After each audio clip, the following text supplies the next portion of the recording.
Okay.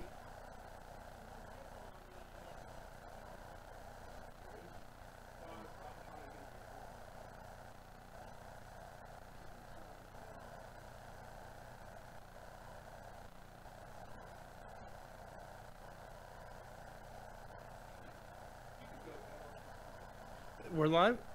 Do you have me up on YouTube yet?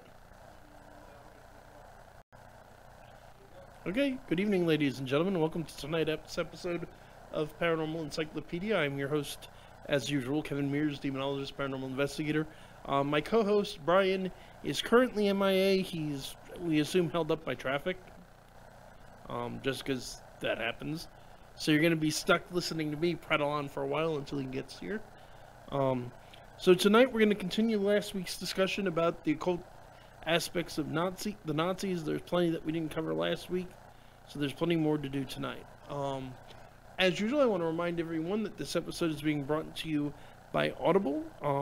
If you guys aren't already subscribed to Audible, I highly recommend checking it out. They are absolutely awesome. You get audiobooks. It's very inexpensive each month to get a monthly membership and to get a free book each month. On top of that, if you go to our referral link, which is audibletrial.com/paranormale, audibletrial.com/paranormale, you can get a free audiobook and a free month membership. The nice thing, I mean, as always, you can cancel a membership anytime, but if you do cancel your membership or you pause your membership, you get to keep your audiobooks. Just like my fiance and I have an account, and we don't necessarily always have the fun. So at the moment, ours is paused. But I can, when I'm at work, I still listen to the books. My co-host, as you've often heard us talk about, Brian McKinley, is a published author. He has written Ancient Enemies, Ancient Blood, and Drawing Dead, all three of which are available on Audible. Read by a professional voice actor. Ancient Enemies and Ancient Blood are a lot of fun. They're ones to see, Ancient Enemies comes first, then Ancient Blood, which are the Ancient Enemies I always like to describe as a vampire fanboy becomes a vampire. Those of you who know the role-playing game Vampire the Masquerade, that kind of vampire fanboy. And then in the second book you have a Vampire at Overeaters Anonymous, and then Drawing Dead you have Vampire Gangsters in the 30s. They're a great deal of fun. So, okay, now that the advertising is done for the night, like I said, tonight we're still going to get into the occult aspects of Nazism. As we said last week, this is still a subject that's rife with misinformation and conspiracy theories and utter nonsense and BS. Forgive me if I'm stumbling a little bit. I had expected to not be the only one here this time around. So I'm kind of like, wait. Honey, you want to... Okay, we're going to drag my fiancé in so I'm not floundering so much.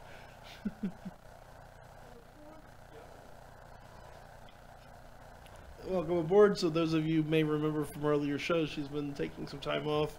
Amisha Campbell, the sidekick. So, what you do run into, I think one of the interesting things we didn't really have time to get into last time is Ahnenerbe. I'm probably butchering the pronunciation of that. I know I'm not very good with German. But the SS, which was the most occult aspect of the Nazi Party by far, was Heinrich Himmler's SS. Heinrich was obsessed with Germanic his own weird versions of Germanic paganism, and various occult symbolism.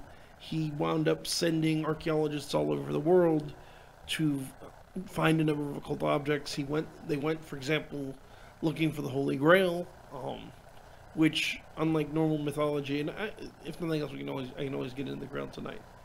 But he thought it was attached to Odin. They had missions to Tibet. There was a whole belief, which came out of the Theosophy movement, which is a popular early mystical movement of the late 19th, early 20th century. In a lot of ways, I want to say Theosophy is similar to and really is the origins of the modern New Age movement. Because just like with the New Age movement, with Theosophy, you have this attempt to mix Eastern Eastern religions, Hinduism, and Buddhism, with Western occultism and pagan, or reimaginings of pagan practice. Of course, it's always fascinating what happens when you mix the two. If anybody's familiar with the anime Death Note or any other animes that feature a thing called the Shinigami, or what it is translated to God of Death, that came from our idea of the Grim Reaper. Yeah, that's a good example of a point I've made before on the show, which is people always, people think about Christianity appropriating ideas from various other religions, which is true, and for that matter, we tend to have this idea of cultural appropriation in the West, of how the U.S. tends to borrow ideas from other cultures and just call it our own. And it's like, this has gone on for thousands of years, and everybody does it as well. The idea of the god of death, the Shimagami. We are not special in that. Yeah. And Shimagami is hardly unique to Death Note. It's a concept from Japanese culture. It showed up in other animes and video games and things of that nature. And I think Brian may have... Oh, no, Beth. Hello, Beth. Yeah, Brian is also running late. Yep. I'm surprised you're here before Brian. Yeah, so am I, to be honest. But yeah, America's not special in taking ideas that we find interesting or good or what have you, and bringing it into our own. That's something that's existed for thousands upon thousands of years. Ideas aren't meant to be confined in this space. It's meant to be free to travel. Now, granted, there's a difference between having your own idea based off another idea. There's also taking something from another culture, completely ruining the significance of it, and just using it for fashion. And to bring us back to point, the Nazis were really bad about doing this. I mean, they drew on a lot of Germanic paganism, they drew on Christianity, they drew on operas of Richard Wagner, who in turn drew on English Arthurian mythology. I mean, Nazi ideology was a kind of a hodgepodge of ideas. I want to address real quick here, as well, it's not necessarily a cult, but it does relate. There's a common belief that the Nazis were heavily inspired and influenced by the theory of evolution, which isn't actually true. Certainly there was this idea of eugenics, of selective breeding to create the master race, particularly Joseph Mengele with some of his crazy experiments. But what they actually were doing at best when they had any kind of Darwinism is the pseudoscientific red-headed stepchild of the evolutionary theory, which is social Darwinism, and the idea of survival of the fittest within a social context instead of an evolutionary one. In terms of Darwin's actual ideas, the book, Origin of the Species and Descent of Man, Darwin's two major influential books on the theory of evolution, were both banned by the Nazi Party and burned. So yeah, they weren't big fans of Darwinian evolution. Yeah. Yep. Nah, she's gonna take the co-host seat. I might as well. Yeah, the theory, the plan for the evening is continuing last week's discussion about the occult and Nazism. Oh, lovely. At the moment, the idea was to kind of be on the Indiana Jones, but the archeologist that the Nazis were sending around the world to look for various things. Oh, jeez. Let's steal everything, because, nothing says colonialism like, Hey, this looks neat. I'm going to take it back with me. Yep. And I'm going to screw with the entire meaning. Well, like the swastika. What you run into, which is very much an occult idea that was prominent at the time, you find it in both the Thule Society, and we'll come back to them in a minute, because it's probably the single occult group most associated with the Nazis, not particularly accurately, as it turns out. And the Aristophacy, which is a lesser known group that also was more likely an influence on Himmler and those members of the Nazi Party that were actually interested in the occult. But this idea of the master race, the Aryan race, which has some very distinctly occult overtones to it. I mean, in some of the crazier Nazi theories, they were the original descendants of Atlantis. They were all over the world. They were the superior race, all the great... and very much like modern Atlantean theory, although modern Atlantean theory isn't usually quite so racist, where all the great creations of the world were in fact the work of this uber race. They just happen to have access, even by normal legends, because this was what the resources were. When you're talking about actual Atlantean theory, it had nothing to do with whether they were superior in some way or another. They just drew the lucky geography pot. Well, in modern conspiracy theories and paranormal thought, the Atlanteans were a super advanced society that traveled all over the world, teaching us how to build pyramids and things of that nature.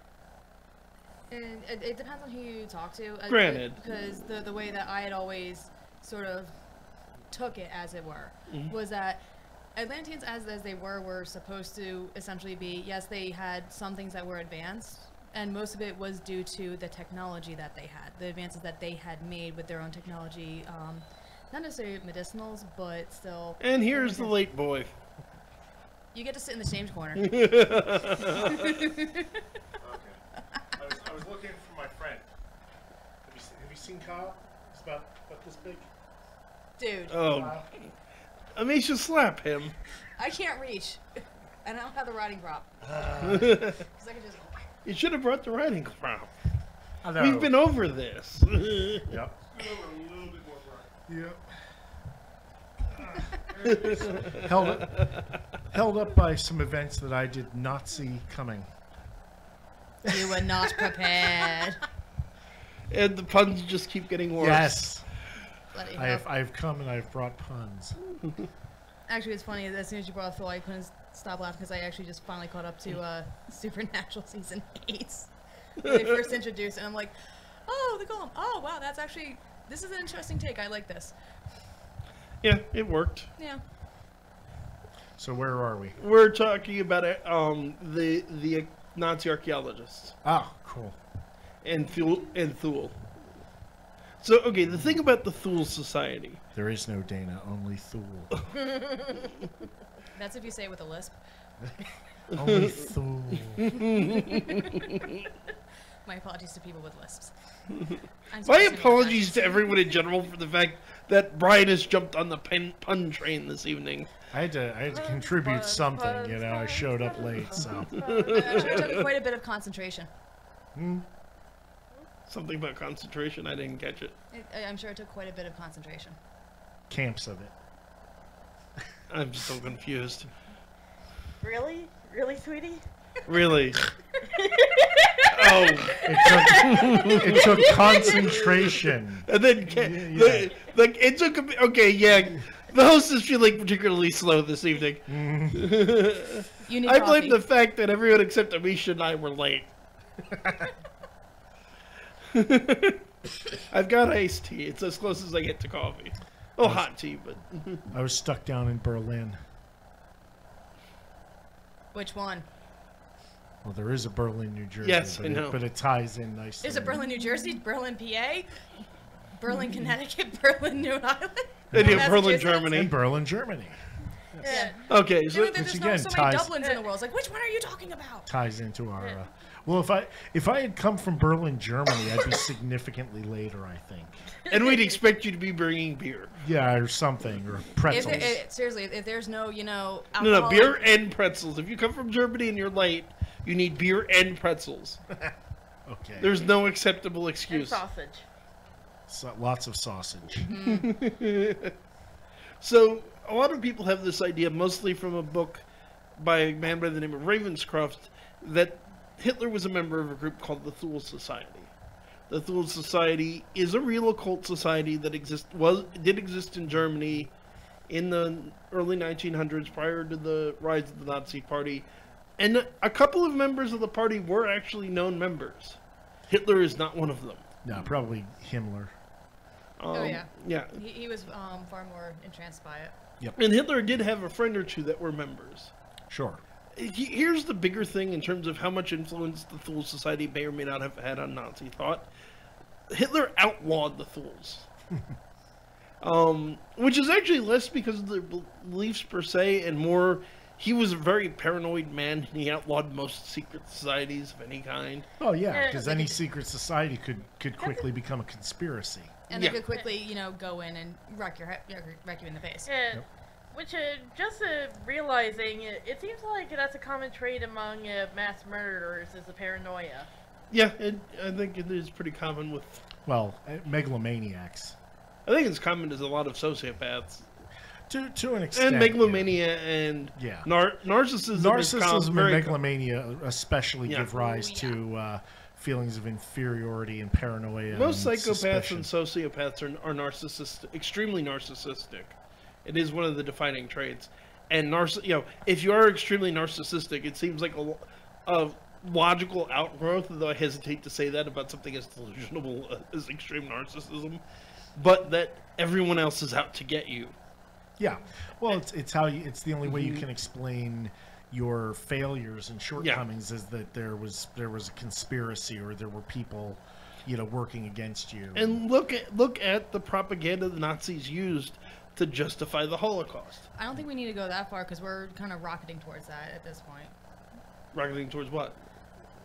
Towards not rocketing. We're kind of like halfway through various Nazi type propaganda that we're seeing on a regular basis. Yeah. Well, no, I was specifically thinking the Protocols of the Elders of Zion, which is a document. I wanted to address this partly because what it actually is I think very funny. So, it's sad given how many people still believe it, and it's despicable given it was a major, bit of propaganda for Holocaust. But so the Protocols of the Elders of Zion are a series of protocols supposedly set up by a group of learned Jewish elders on how to rule the world, including things about dominating the media and financial markets and things like that. It's been used. It was used by the Nazis. It's been used by 9/11 truthers. It's pretty much anyone who's anti-Semitic uses it. At the most, possibly the strangest use of it, David Icke, the guy who thinks the space lizards secretly rule the world, insists that the space lizards are in fact behind the protocols. I just want to say real quick, it kind of surprises me that the fact that we are pretty still anti-Semitic as a country doesn't come up. We're pretty anti-Semitic as a planet. Yeah. Well, additionally, we're also pretty anti. Get the hell along already as a planet. Let's be fair. It has nothing to do with whether you're Jewish, because there's people who are anti-Semitic, there's people who are anti-Muslim, there are people who are anti-white, anti-black, whatever the hell have you. And in many instances, it's brought by the society that you're brought in.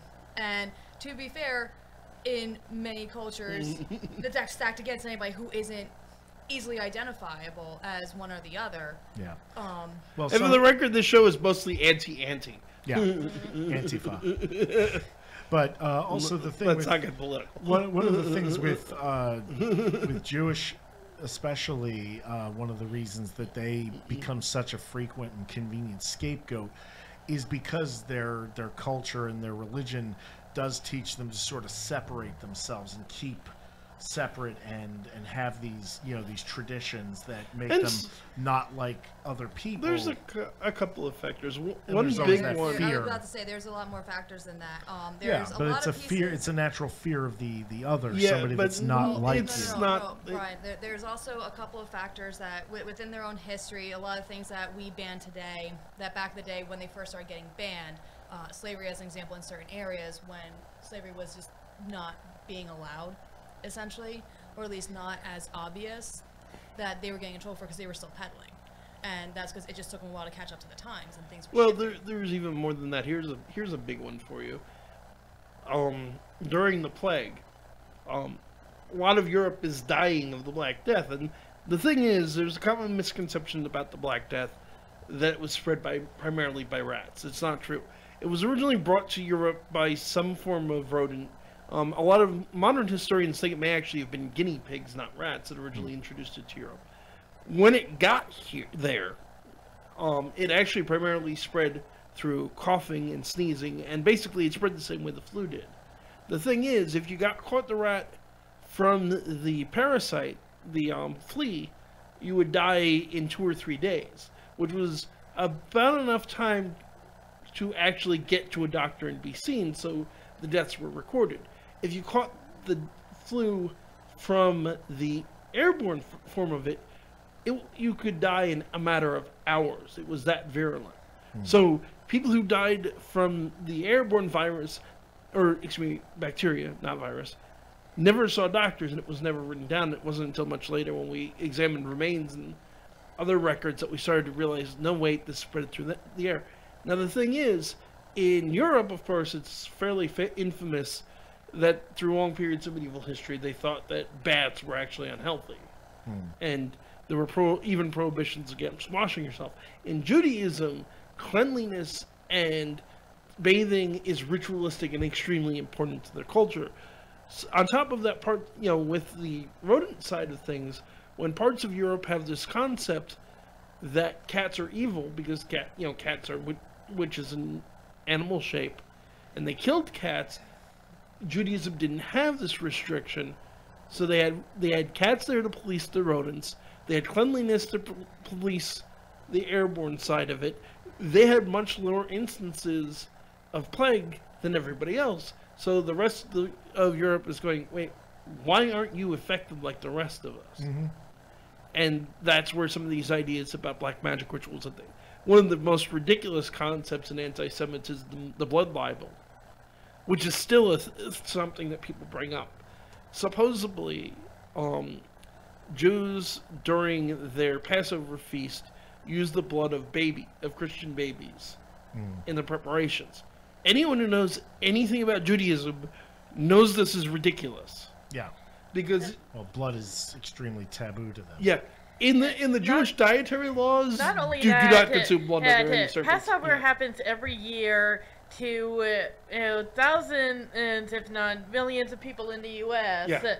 How are they going to get that many Christian babies to get the blood? Exactly. Yeah. Hospital morgues?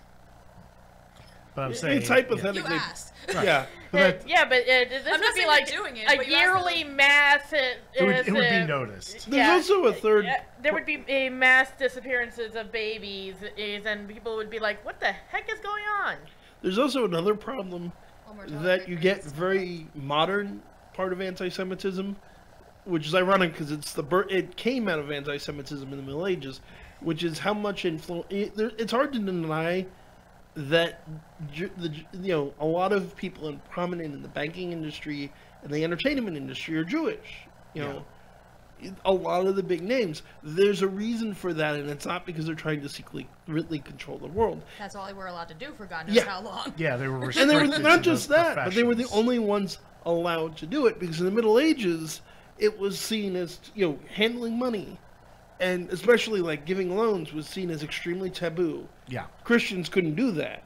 Okay, well, the Jews couldn't do much else. Somebody had to do it. Yeah, they became sort of the middle class, the merchants. Especially since, back in the day, the only place that you could go to exchange anything prior to Christianity coming in was you went to a temple.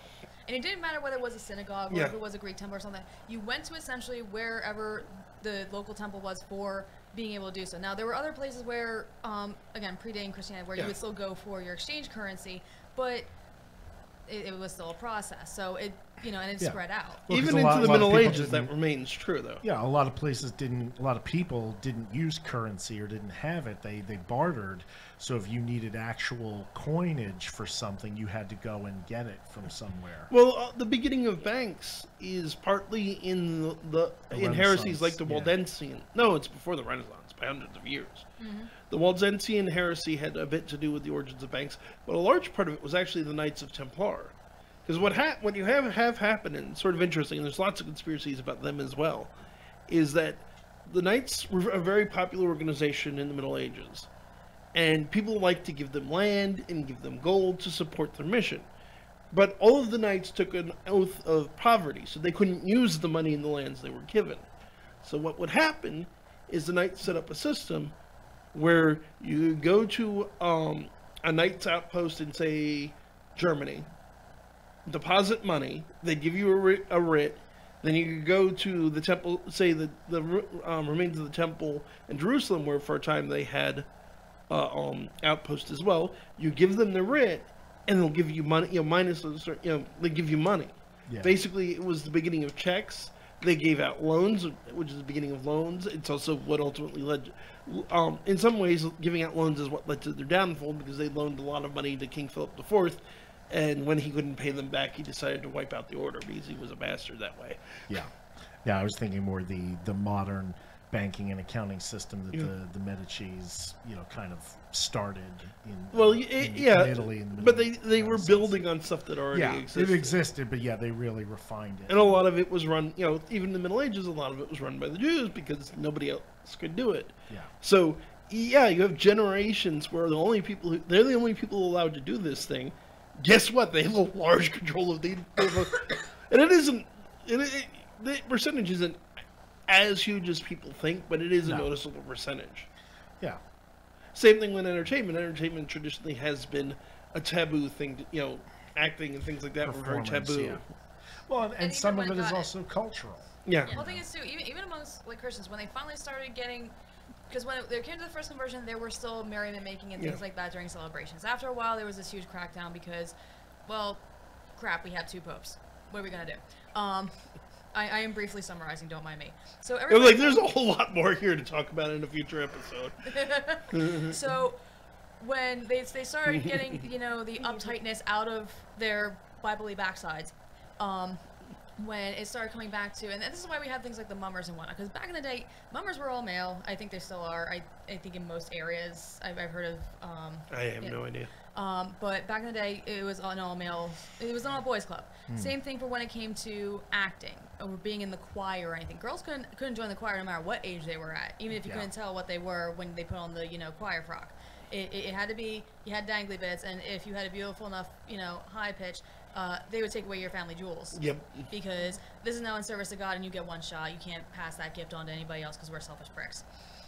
Well, also because if you take off the family jewels, then the horn, I understand. you don't go through. So you don't have a chance to possibly pass that on to any future generations, because there's still some that, and we even see this today, where that voice doesn't really go away. It may only go about maybe a couple notes lower in the range scale, but you can still hit the fairly high notes. True, but if their voice never changes, they're never going to do that. Yeah. But to try to drag back to topic, he had a paranoia about secret societies. He outlawed the Thule. He outlawed the Freemasons. To be fair, who hasn't outlawed them at one point or another? As far as I know, I don't think the U.S. ever has. We were founded by them. There's a reason. Yep. And I have to say the Freemasons are our group, in my opinion. I've looked into them over the years. It seems the more I look into it, the more it seems like it's sort of like some of the problems. And in fact, Jews have a history with the Masons, but it's a similar problem of it's a group of the rich and the powerful.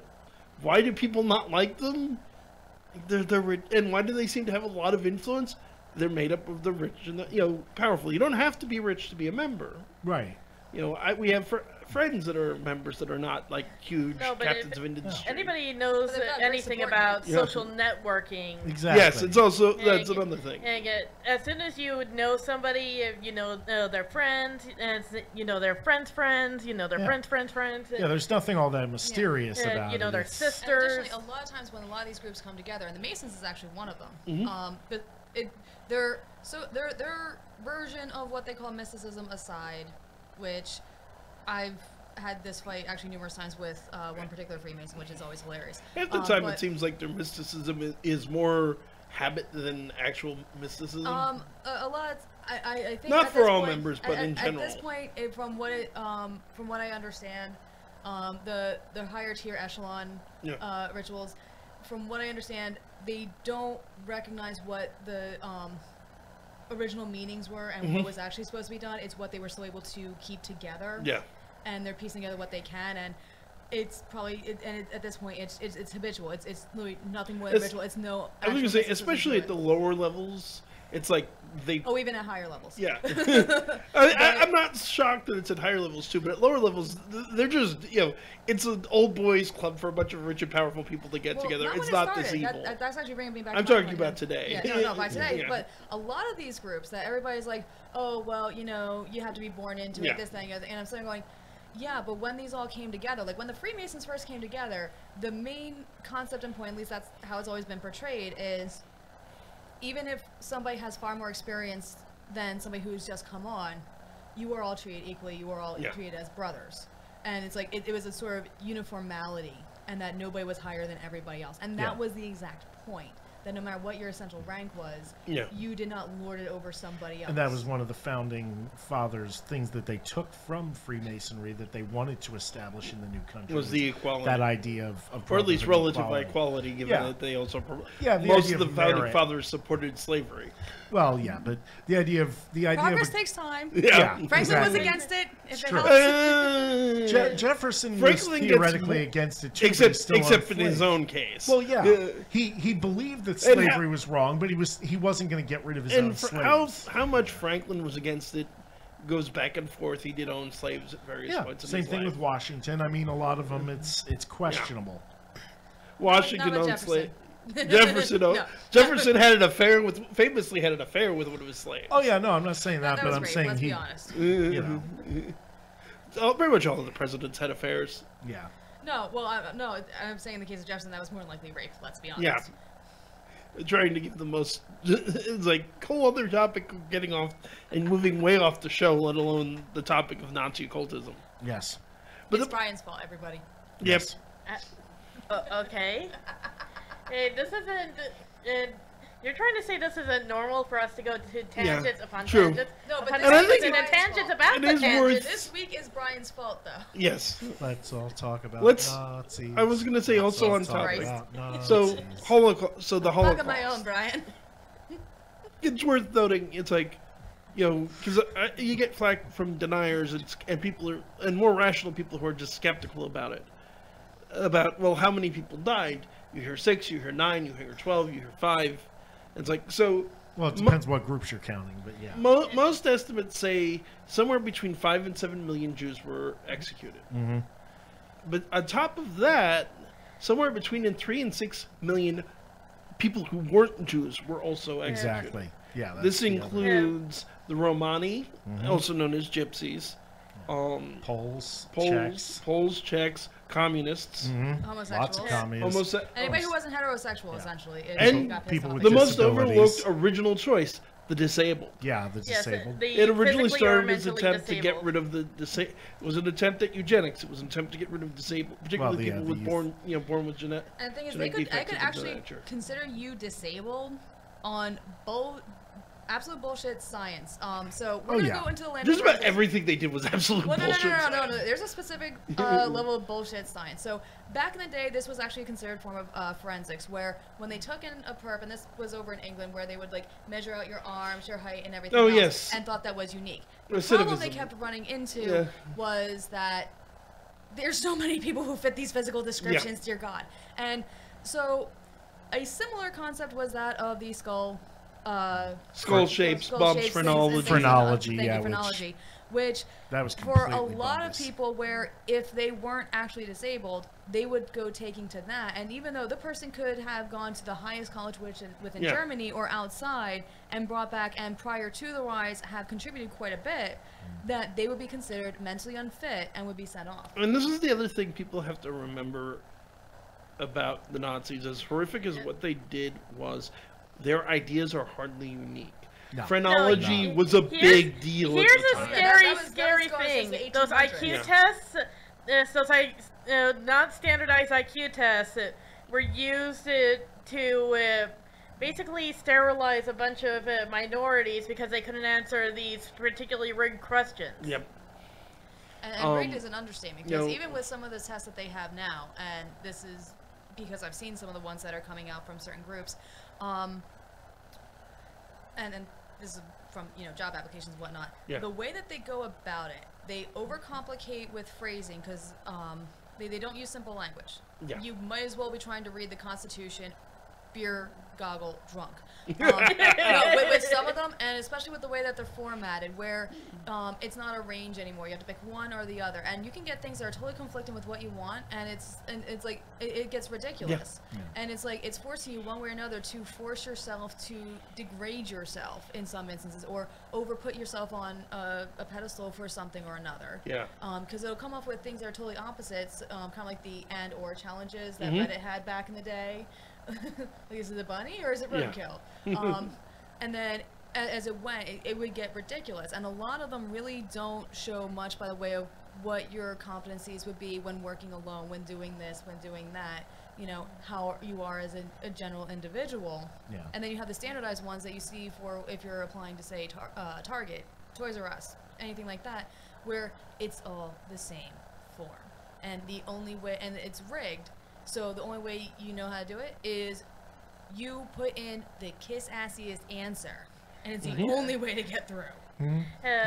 Because they'll ask you that same question about 5 or 6 times. Yeah, in different ways. It's frighteningly easy to bias a test or rig a test to give you the results you want. But if you look at, and again, if you look at the ethnic groups the Nazis were targeting, they're still, I mean, the Romani are still widely hated. Yeah, a lot of stereotypes and false beliefs about. A lot of which is because of the actions of specific there was the whole reason we called them gypsies. There was a group that lied to one of the kings of Italy and convinced them that they were originally from Egypt. Yeah. When in fact modern genetic testing suggests they originally came from India. Yeah, they're of Indian descent. There's in law enforcement something I like, although it isn't even entirely accurate. That in law enforcement, if you're talking about the ethnic group, you normally call them the Romani. If you're talking about the criminal element, that's gypsies. Yeah. Specifically because the origin of the term gypsy is in an actual criminal, somebody pulling a con. Yeah, and there are people that self-identify that way as well. And there's an interesting... Further confuses it.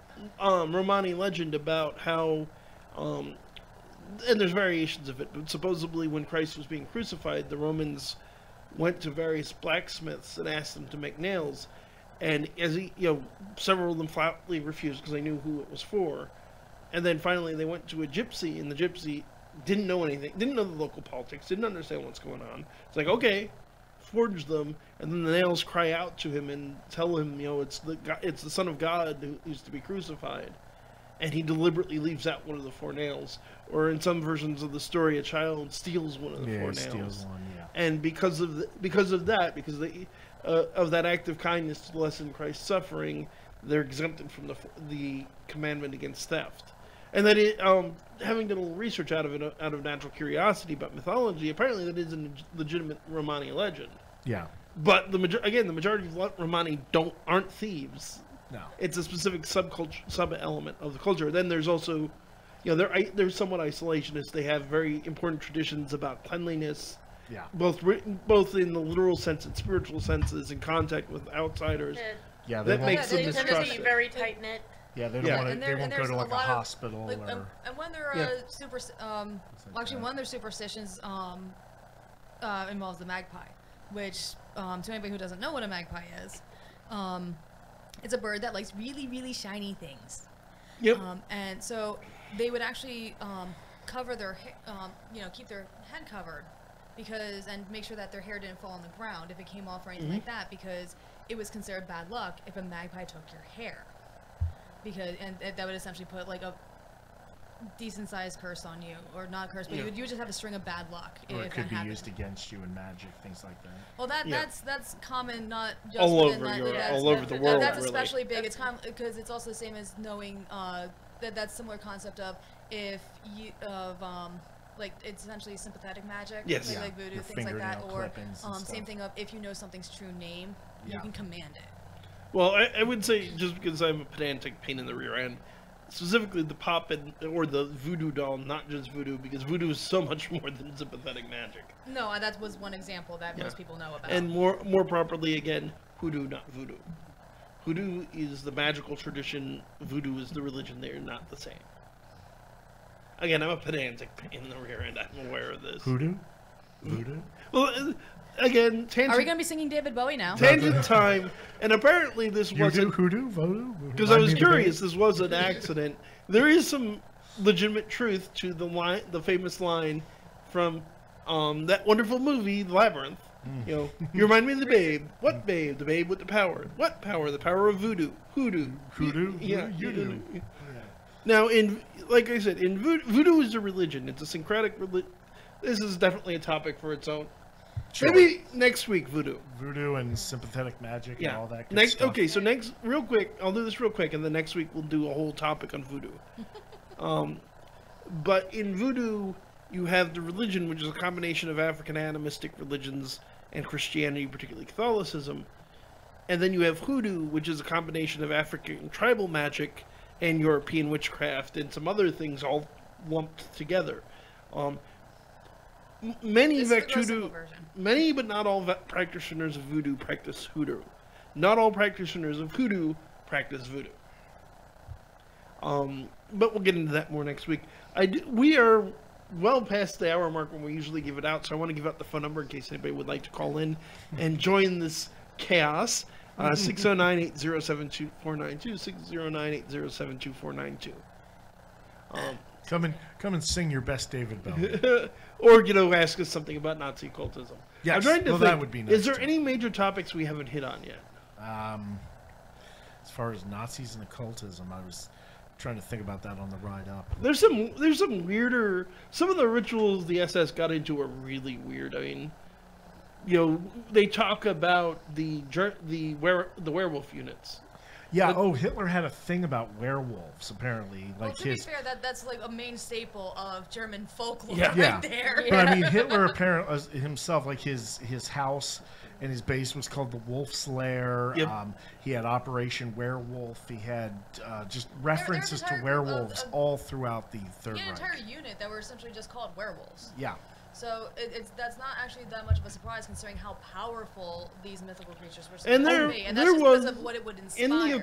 in the occult sides of the SS, there were attempts to create werewolves. There were even attempts to create the undead, to create vampire, and realistically, it does make a degree of sense. I mean, if you look at Berserker legends in particular, where they were unkillable as Yeah. long as they were in animal form. Yeah. That makes a Once they lot of went to sleep, sense. you had a chance. Or the Draugr, Yeah. another more Icelandic than German, but still, It's again. still But the mythology of the unkillable. lot all tends to Yeah, overlap. the Upir, all of these things. But one thing that's interesting while we're doing werewolves, the Wolfman, the universal Yeah. Wolfman, was written by a man named Kurt Siodmak, who in fact was an escapee of Nazi Germany when the Germans, when the Nazis were coming to power. And Way to get to tangent on topic. yes, a lot of what he did in the Wolfman is actually an allegory for Nazi Germany. The idea of a man who is otherwise a good, decent man who gets caught up in something outside of his control and is turned into this, this horrible beast. Which brings that's us to actually- a really good ending topic. But go Yeah. ahead, Beth. But that I was going to point out that along the lines, something interesting that a lot of people don't know is because during the end of the war, there was the mad scramble to try to keep the Reich somewhere. So a lot of the soldiers that were stationed at the different camps were being pulled. Well, you still need a crap load of manpower. What they ended up replacing it with at certain camps that had for the most part been nothing but skeleton crews were with women. And what they had found, looking back on the records here ages later, was that the women that went in there were far more, if not just on par with, things that even Mengele and other male leaders. Isn't that were doing. cheerful? Oh yeah, no, there's actually a list that was on I believe it. Cracked, where they went through like the most psychotic women of all time, and top one is this one girl from Germany where she would literally just watch, and she got executed because the war ended shortly after her stint. Where was she that Irma Bunt? I think her so. Where name. like She was the commandant's wife, and yeah, she actually had furniture and things made from There's the no- She skin would of- watch no, and no, would, no, and no. would get. Hold no, on. no. This is a common thing that gets brought up about the lampshades made out of human skin and the soap made out of human fat.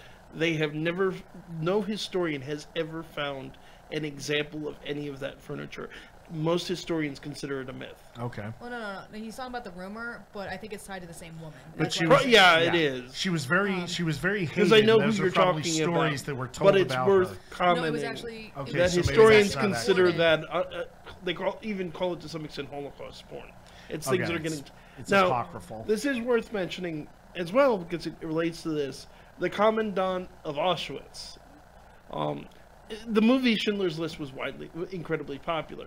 One of the problems people have mentioned with it in terms of historical accuracy is that the Commandant of and it's Auschwitz seems almost to reach comic book levels of supervillainy.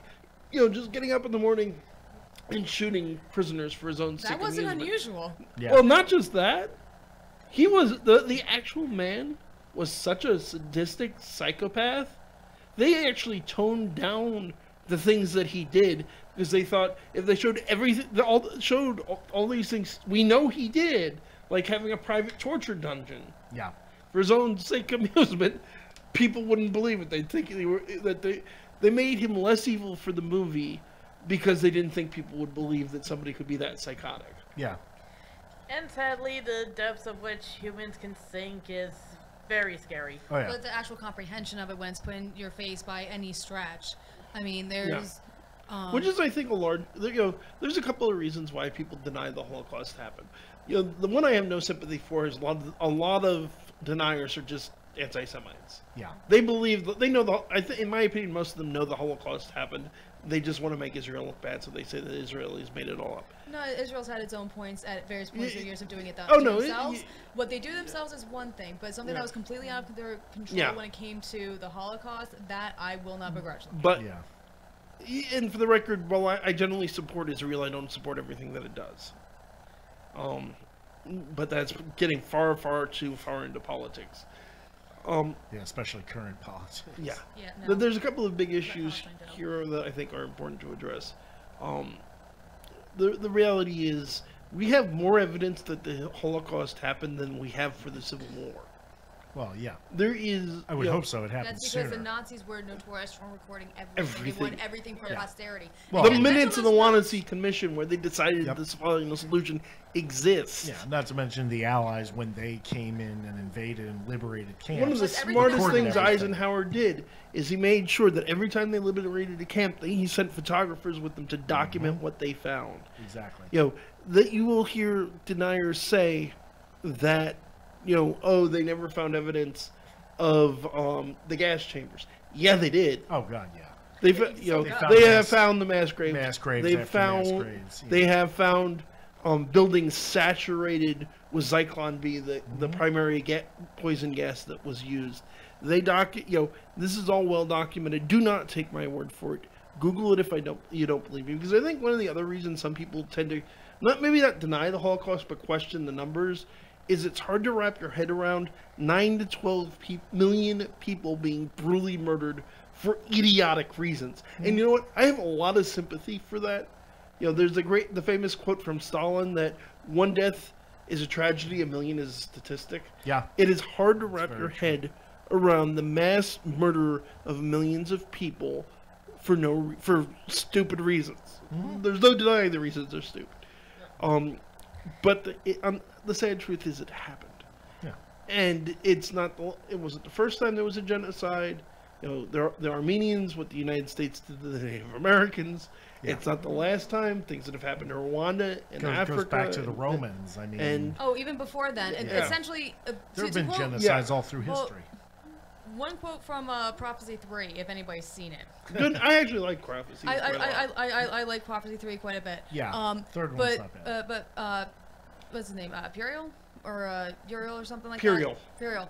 The angel of genocide. Yes. He goes, genocide, it happens now and then. And even though I do not support that being happening in my lifetime or anything like that, history has shown one reason or another, somewhere, there's at least 3 even if they're not in the same obvious tones, and of course it depends on what the local demographic is, but there is essentially something like that going on because nobody can get along. There's two other major topics I want to hit. One of which, because this is such a depressing and horrible topic, as much horror as came out of the Holocaust, there are some people did some really courageous things. Yeah. I want to take a moment to, for example, to acknowledge one of my personal heroes in history, a man by simple Polish monk by the name of Maximilian Kolbe, who is now a saint, and he's the patron saint of prisoners, drug addicts, and the 20th century, in fact. So Maximilian Kolbe was a saint, was a monk in Poland during the 1940s. He and his order were imprisoned by the Nazis for sheltering 4,000 people, 2,000 of whom were Jews. He was sent to Auschwitz. Now, at the time, the Auschwitz guards, being the psychos they were, had a policy: if one person got away, 10 people from the same barracks were murdered at random. Now, this happens in Kolbe's barracks.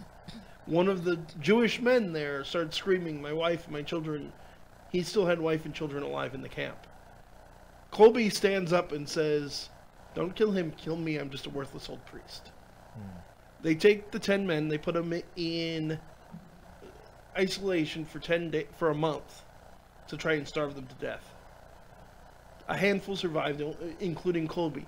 Kolbe drove the guards to distraction by praying with the prisoners, holding mass for the prisoners. He refused to be bent. Now, the next decision they had was they decided to give all the survivors lethal injections.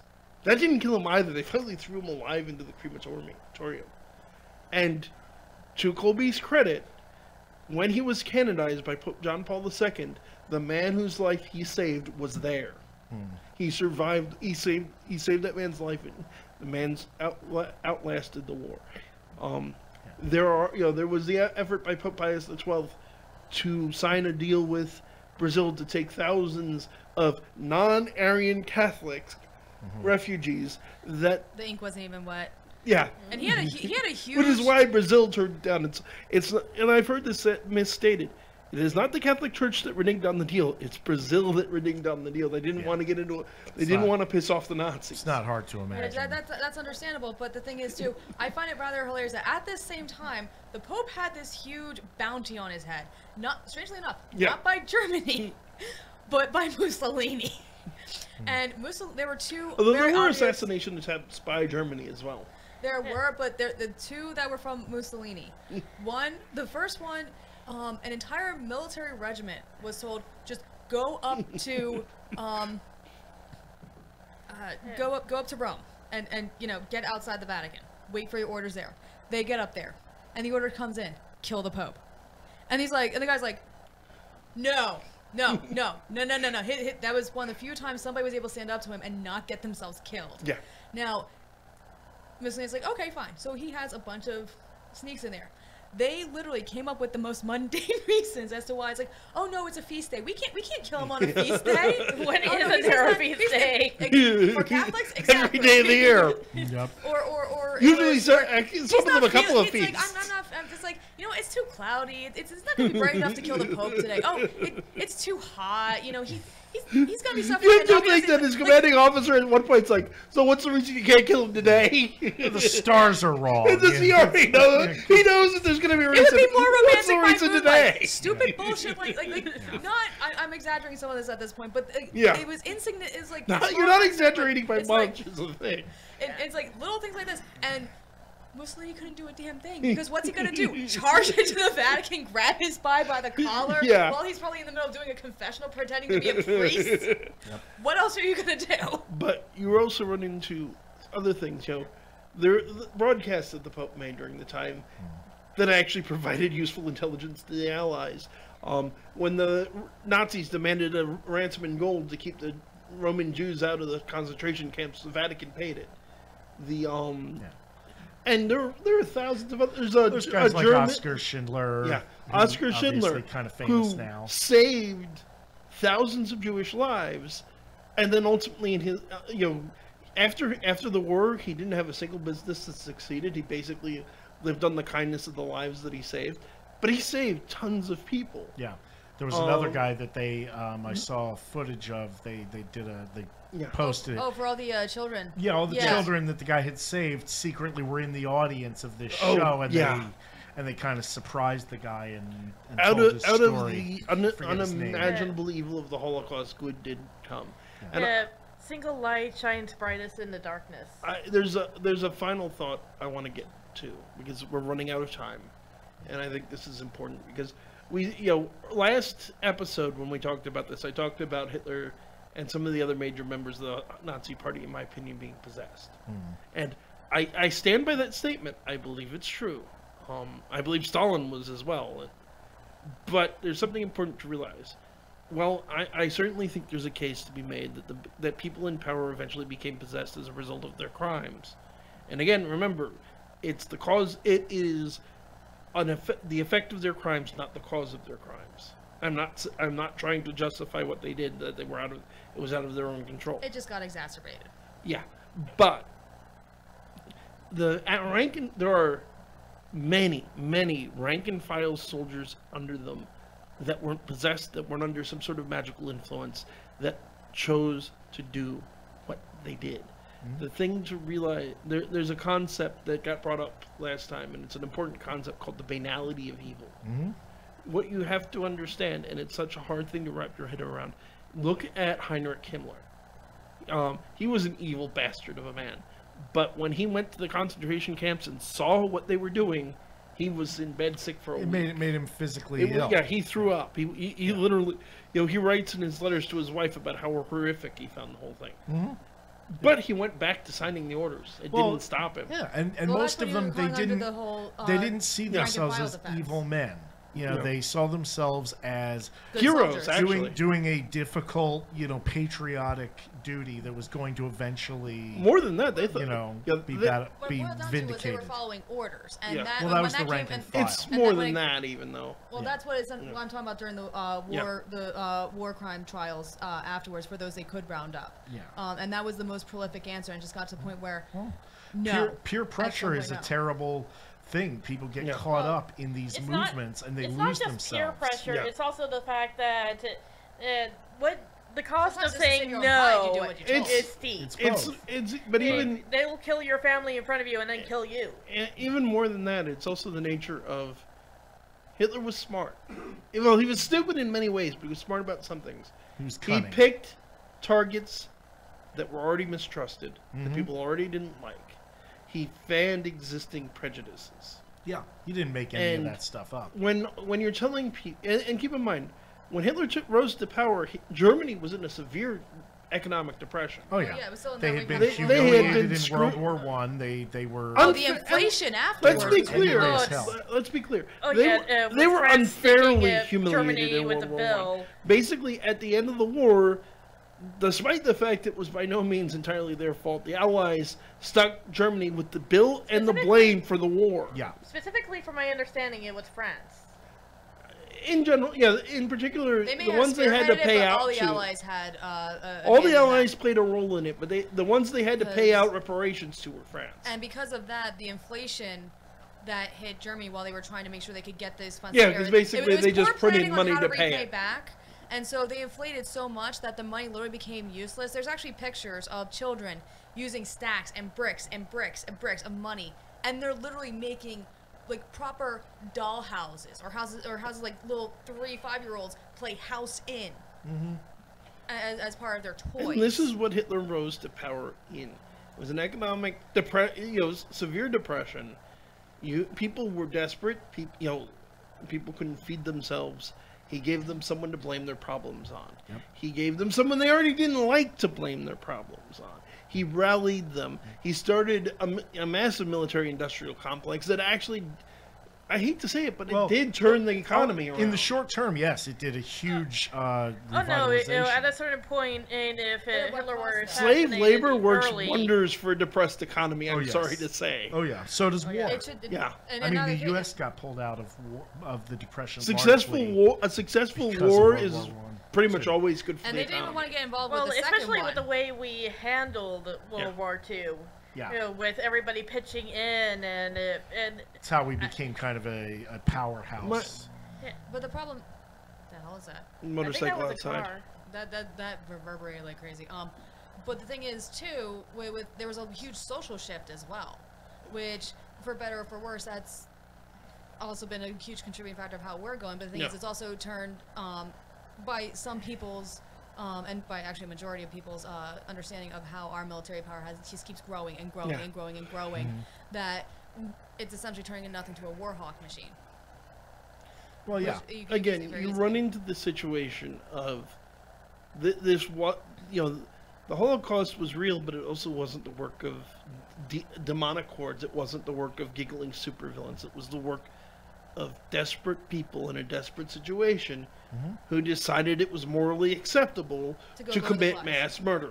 Yeah. They essentially went Lord of the Flies, because if you think about it, everybody who died during the Holocaust was essentially piggy. Well, there was a reason Lord of the Flies was written, Yeah, no, I kind of have around a that very time. Lord of the Flies is 1984. one of the few things that from that era of movies and books that can honestly make my stomach turn. And I've read the Marquis de Sade, so it's like it doesn't take a lot. But it's also it takes quite a bit. I think it's also important to realize about the nature of evil in general, that a lot of evil in this world, you have your psychopaths and your sociopaths who kill for the sake of killing, or for the pleasure of killing, I should say. But a lot of the evil done in this world is usually done by people who think they're doing the right thing. Or Kind of.